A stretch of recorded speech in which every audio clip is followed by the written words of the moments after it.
दोस्तों, कहानी की शुरुआत 1597 में होती है, जहाँ एक आदमी को बुरी तरह से टॉर्चर किया जा रहा था। यह आदमी कोरियाई सेना का सैनिक यी सुन सिन है, जिसके खिलाफ कोरिया और जापान के युद्ध में जासूसी का आरोप है। सीन शिफ्ट होता और हम स्टेट ऑफ कोरिया को देखते हैं, जो पूरी तरह से तबाह हो चुका था। यहाँ पर हमें बताया जाता है कि 1592 से ही जापान ने जियोला प्रोविंस पर कब्जा जमाना शुरू कर दिया था और 1597 में वॉन क्योन की लीडरशिप में जापान की सेना का सामना करने निकली कोरिया सेना को जापानी सैनिकों ने पूरी तरह से तबाह कर दिया था और फिलहाल जापानीज आर्मी कोरिया के कोस्टल एरिया को कब्जे में करने की कोशिश कर रही है। इस कोशिश में जापानी सेना नॉर्थ कोरिया की तरफ अपने जहाज आगे बढ़ाती है और आखिरकार कोरियन कैपिटल पर कब्जा कर लेती है। इधर यी सुन सिन को एक खत मिलता है जिसमें उसके सभी आर्मी पदकों टाइटल्स को वापस लेने की बात लिखी हुई थी।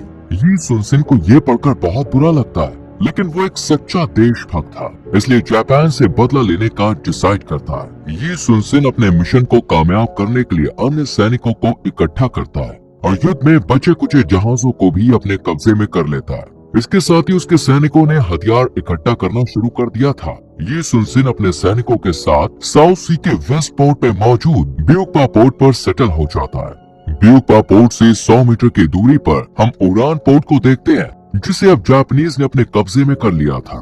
इधर ये सुन सिन जापानियों के खिलाफ अपने सोल्जर्स के साथ बैठकर रणनीति तैयार करने लगता है, जहाँ कैप्टन बेसियोल सुझाव देते हुए कहता है कि हमें राजा के आदेश के अनुसार बाकी सेना के साथ मिल जाना चाहिए, क्योंकि हमारी सेना में कई ऐसे सोल्जर्स भी हैं जो पहले भी जापान के साथ हुए वॉर के डर से जंग का मैदान छोड़कर भाग गए थे। बेसियोल की बात पूरी करते हुए कैप्टन किम बताता है कि पिछले 10 दिनों में 50 सोल्जर्स अभी भी भाग चुके हैं। ये सब सुनने के बाद भी यी सुन सिन शांत रहता है, जिस वजह से बेसियोल भड़क जाता है और उन सैनिकों से झगड़ा शुरू कर देता है जो यी सुन सिन के समर्थन में बोल रहे थे। इसलिए मीटिंग यहीं रद्द कर दी जाती है। अगली सुबह हम जापानी कमांडर टाकाटोडा को देखते हैं, जिसने कोरियाई किंग को पकड़ने के लिए एक प्लान तैयार किया था और उसे पूरा यकीन था कि उसका प्लान जरूर कामयाब होगा, क्योंकि इस बार ये सुन सिन कोरिया सेना की मदद नहीं करेगा।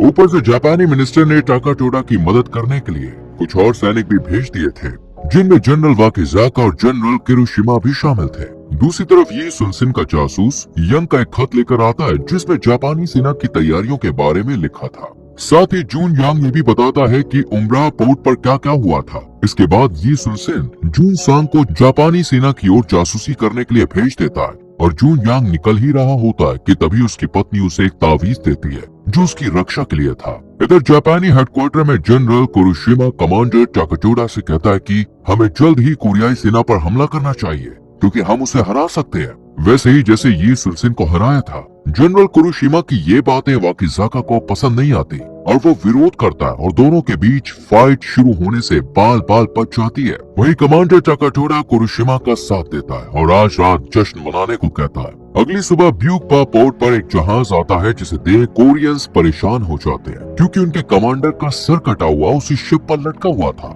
जहाज पर और भी कोरियन सैनिकों के सिर कटे हुए पड़े थे, जिन्हें देखकर कोरियाई लोग परेशान हो जाते हैं। इधर जनरल वाकिजाका गुस्से में कुरुशिमा के पास आता है। असल में ब्यूक पोर्ट पर कोरियाई सैनिकों के सिर भेजने वाला कोई और नहीं बल्कि कुरुशिमा ही है और वाकिजाका ये बात जान चुका था। वो गुस्से से कहता है कि तुम्हारी ये हरकत ये सुन सिन को भड़का सकती है, जो हमारे लिए खतरनाक है। इस पर कुरुशिमा वाकिजाका को उसकी पुरानी हार याद दिलाता है, जिससे गुस्सा होकर वाकिजाका उस पर हमला करने ही वाला होता है, लेकिन उसके सैनिक उसे रोक लेते हैं। साथ ही कुरुशिमा तलवार की धार पर वाकिजाका से कहता है कि मैं यहाँ ये सुन सिन को मारने आया हूँ, लेकिन अगर तुमने टांग अड़ाई तो पहले तुम्हारी लाश बिछेगी। इसके बाद कुरुशिमा अपने स्नाइपर से बात करता है और इनकी बातों से हमें पता चलता है कि पिछली लड़ाई में ये सुन सिन ने कुरुशिमा के भाई को मार दिया था, इसलिए वो ये सुन सिन से बदला लेने के लिए आया है। वहीं ब्यूकपा पोर्ट पर एक कोरियाई सैनिक जो भागने की कोशिश कर रहा था, उसे पकड़ लिया गया था। सैनिक कहता है कि जापानियों ने हमारे सैनिकों को बुरी तरह से मार डाला है और मैं ऐसे नहीं मरना चाहता हूँ,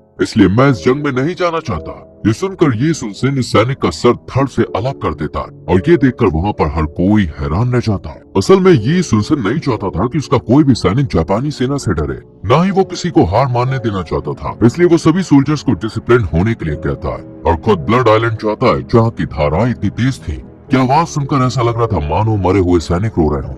दरअसल जापानी सेना ब्लड आइलैंड पर कब्जा करना चाहती थी, और ये सुनसिन का प्लान है इसी आइलैंड से होकर युद्ध भूमि में फतेह हासिल करना। इसी रात सोते वक्त ये सुनसिन को एक भयानक सपना आता है जिसमें मरे हुए 3 कोरियाई सैनिक उसे जापानियों से बदला लेने के लिए कह रहे थे। भड़बड़ाहट में ये सुनसिन की आंख खुलती है और वो अपने आसपास निंजा ड्रेस पहने आदमियों को देखता है। ये लोग ये सुनसिन पर हमला करते हैं, पर तभी वहाँ ये सुनसिन का बेटा आ जाता है और दोनों मिलकर इन सबको मार गिराते हैं। मुंह से मास्क हटाने पर पता चलता है कि ये तो बेसियोल के आदमी थे। ये सुनसिन बाहर जाता है तो देखता है कि उसका एकमात्र टर्टल शिप जल रहा है और ये सब किसी और का नहीं बल्कि बेसियोल का किया धरा है, जो ये सुनसिन के विचारों से सहमत नहीं था। पानी के बीचों बीच हम बेसियोल को देखते हैं जो भाग रहा था, लेकिन तभी कैप्टन सॉन्ग उसे देख लेता और तीर से हमला कर एक ही बार में मार डालता है। इधर जापानीज हेडक्वार्टर में छुपते छुपाते जून यांग यानी ये सुनसिन का जासूस भी घुस चुका था। वो आगे बढ़ ही रहा था कि तभी उसे कैदी नजर आता है जो जापानी सैनिकों से बचकर भाग रहा था। जून यांग कैदी की मदद करता है और एक जापानी सैनिक को मार डालता है, पर तभी यहाँ पर कुछ और सैनिक भी पहुँचते हैं जिनसे बचने के लिए जून यांग कैदियों की लाइन में शामिल हो जाता है और ऐसा दिखाता है कि जैसे वो भी कैदी है। जून यांग आगे बढ़ ही रहा था कि तभी उसकी नजर जून सा पर पड़ती है।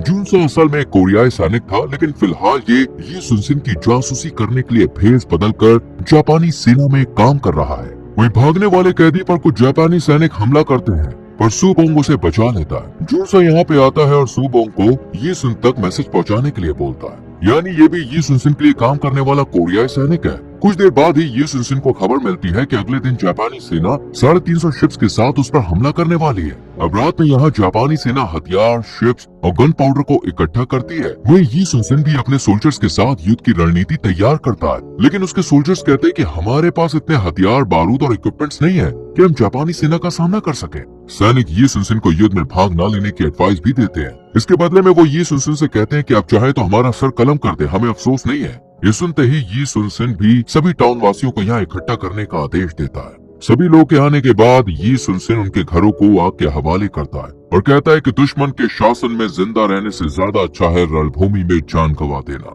इसके बाद ये सभी उर्हान पोर्ट की तरफ निकल पड़ते हैं। अगली सुबह होते ही ये उर्हान पोर्ट पर पहुंच जाते हैं, जहाँ ये सुनसिन सेना की सभी टुकड़ियों को तैयार करता है, जिनमें अब जुनसा भी शामिल था। इसके बाद ये सुनसिन अपनी 12 शिप्स के साथ सेना को लेकर आगे बढ़ता है। वहीं कुरुशिमा भी बड़ी तादाद में शिप्स और सैनिकों के साथ यहाँ पर पहुँच गया था। जापानियों के इतने सारे जहाज देखकर ये सुनसिन की सेना के 11 जहाज पीछे हट जाते हैं, जबकि ये सुनसिन जिस जहाज पर सवार था वो अभी बेधड़क आगे बढ़ रहा था। थोड़ी देर बाद ये सुनसिन अपनी सेना को वहीं रोककर क्लोज कमबैक का ऑर्डर देता है। वहीं जापानी जहाज अभी भी तेजी से आगे बढ़ रहे थे। कुछ देर बाद ये सुनसिन देखता है कि जापानी जहाज उसकी लोकेशन पर आ चुके हैं, जहाँ पानी का बहाव बहुत तेज था और लहरें तेज होने की वजह से जापानी जहाज आपस में ही टकराने लगते हैं। मौके का फायदा उठाते हुए ये सुनसिन भी अपने सोल्जर्स को हमले का आदेश देता और देखते ही देखते कुरुशिमा की पहली बटालियन ढेर हो जाती है, जिस वजह से कुरुशिमा अपनी दूसरी बटालियन भेजता है। इधर सॉन्ग ये सुनसिन को बताता है कि तेज प्रेशर की वजह से हमारा जहाज भी अनस्टेबल हो रहा है। इस पर ये सुनसिन उसे वेव्स के साथ आगे बढ़ने को कहता है। असल में ये सुनसिन ब्लड आइलैंड तक पहुंचना चाहता था।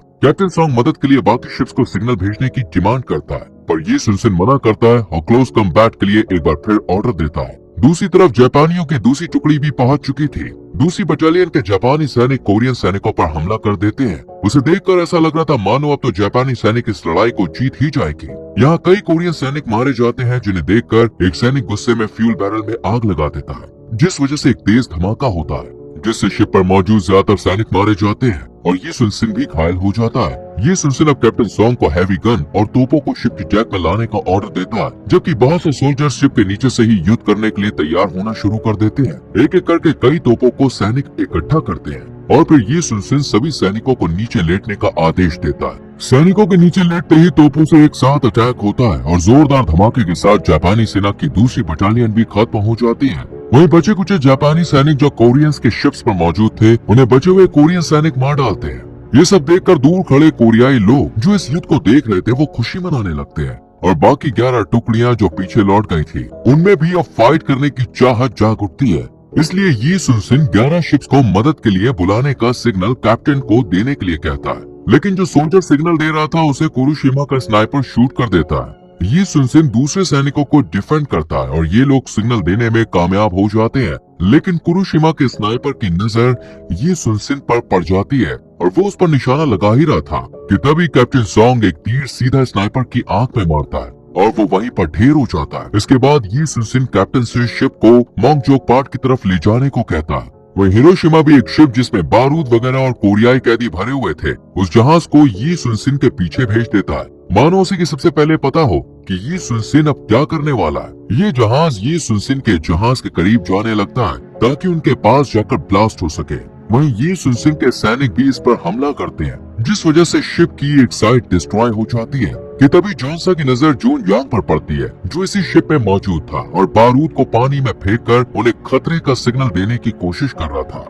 जॉनसा ये सब ये सुनसिन को बताता है। वही जून यांग शिप की डायरेक्शन मोड़ने की कोशिश करता है, लेकिन कुछ जापानी सैनिकों से पीछे से स्टैब कर मारने लगते हैं। लेकिन इससे पहले कि जून यांग को कुछ होता, ये सुनसिन और उसके सैनिक इस जापानी सैनिक को मार डालते हैं। वही दूर खड़ी जून यांग की पत्नी ये सब देख रही थी और वो ये भी समझ चुकी थी कि शिप खतरनाक है, इसलिए वो ये सुनसिन को शिप के खतरे का सिग्नल देने लगती है और इस जहाज को पहले ही तबाह कर दिया जाता है। इधर कुरुशिमा जब अपने सभी प्लान फेल होते हुए देखता है तो उसे बहुत गुस्सा आता है और सीधा अपने जहाज को ये सुनसिन के जहाज से टकराने का फैसला करता है। लेकिन जब दोनों शिप आमने सामने होते हैं तभी एक तेज लहर उठती है और कुरुशिमा का जहाज ये सुनसिन के जहाज को हिट करने की जगह उसी के बगल में पहुंच जाता है और जापानी कोरियाई सैनिकों के बीच लड़ाई शुरू हो जाती है।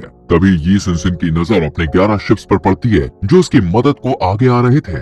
इधर कुरुशिमा भी अब खुद यू सुनसिन को मारने के लिए आगे बढ़ रहा था, लेकिन एक सैनिक उसे स्टैब कर आगे बढ़ने से रोकता है। पर ऐसा लग रहा था जैसे कुरुशिमा पर इसका कोई भी असर नहीं हुआ, वो फिर भी आगे बढ़ने लगता है। लेकिन ये सुनसिन को बचाने के लिए सैनिक उसे तीरों से भेद देते हैं, पर कुरुशिमा अब भी ये सुनसिन को मारने के लिए आगे बढ़ता है। इसलिए गुस्से में ये सुनसिन उसका सर धड़ से अलग कर देता है और अपनी बाकी के 11 शिप्स के साथ जापानी सेना के बचे हुए शिप्स पर काउंटर अटैक का ऐलान करता है, जिसके बाद जापानियों के लगभग हर जहाज को तबाह कर दिया जाता है और सोल्जर्स को मार दिया जाता है। इस तरह जापानियों को हराकर ये सुनसिन इस युद्ध को जीत जाता है और कहानी यहीं पर खत्म हो जाती है।